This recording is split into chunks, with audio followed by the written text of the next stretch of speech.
资讯对外公布。在周末这2天这个增加人力把这些资料呢把它呈现出来。我相信社会大众所希望政府做的是，就是在面对这样的一个涉及违法的事件，有政府的公部门或者是像华航向政府3个最大公司的公司，一定要保持着这一个负责任的态度那么不要去隐瞒任何事情，也不能够不管。所以我们也看到华航也跨出了一步。那我也要求谢董事长要负起责任。那后续的发展，当然我们也会再加以观察。所以我们希望他在这个职位上，他最了解情况应该呢带领华航，那么能够面对司法跟社会大家的一个质疑。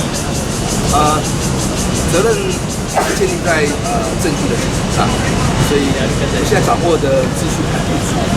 那如果这个事呈现之后，那么该溢出到什么层次什么程度我们也都会持续在关注。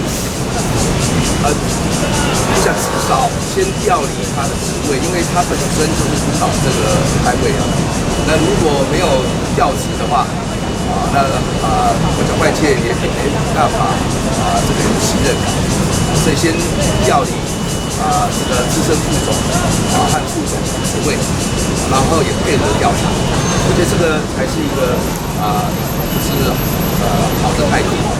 我们要求华航进行正式的行政调查，那在不妨害司法调查的情况下，很多资讯也是可以。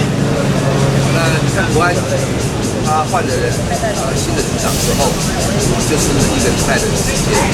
那华航我们也希望说能够努力在1个礼拜内对行政调查的部分比较详细的对外来公布。